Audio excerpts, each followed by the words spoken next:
Magandang araw. Meron tayo ngayon ginawang ECU na galing ng ng ibang lugar, parang sa parting Bisaya to.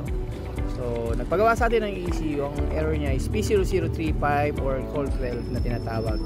Ang motor niya po is Aerox version 2. Yan, kinontak nga tayo ng may-ari ng motor.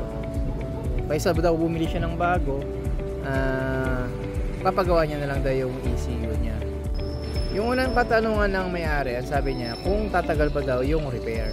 Sabi ko po sa may-ari, sir, hindi masisira ang ECU kung walang issue ang motor.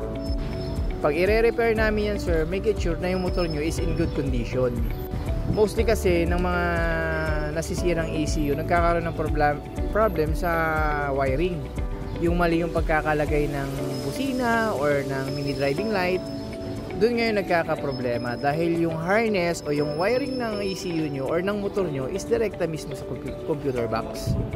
Kaya guys, tip lang sa mga magpapagawa ng motor dyan or magpapawiring, make sure na alam ng mekaniko nyo kung ano yung gagawin nila. Yun, mahaba na yung kwento ko, hindi niya pa rin nabubuksan yung box. Sige, kwentuhan ko na lang kayo. Yung motor niya is nasa 32,000 na yata yung tinakbo.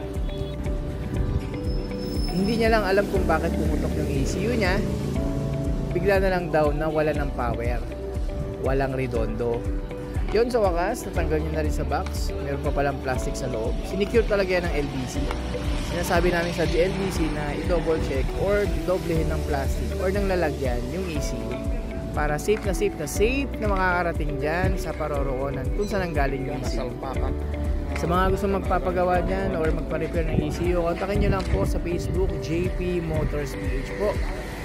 Welcome po kayo dito sa shop namin, or kung malapit lang po kayo sa Angono Rizal or along NCR lang po kayo, pwede nyo po kaming dayuhin. 30 minutes lang po namin gagawin yung ECU nyo. Pwede na rin naman namin i-test yung ECU nyo kung meron tayong pan-testing ng motor dito. Yun guys, ito kinakabit niya na yung ECU. Yan. Make it sure na yung battery nyo is full charge. Make it sure na disconnected lahat ng mga accessories nyo para maiwasan yung pagkasunog uli ng ECU dahil hindi natin alam kung merong grounded yung motor nyo kaya nasira yung ECU. Yan, meron din kami YouTube channel, JP Motors PH or Biyaherong Mekaniko. Hanapin nyo lang po yan. Yun, tatry na natin isusi. Paandali na po natin siya.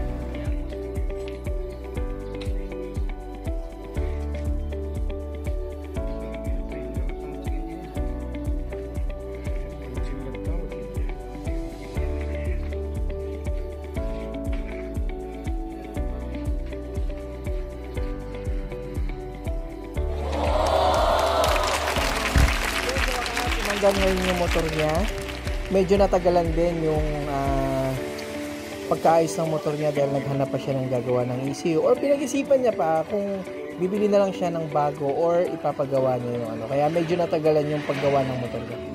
Kung nakikita niyo yung panel, meron check engine yan. Magkakaroon talaga ng check engine yan dahil meron pa naka-save na default code. Kailangan niyo ng diagnostic tool para ma-delete yung fault code. Or minsan, bigla na lang mawawala yung check engine once na nagawa na yung ECU.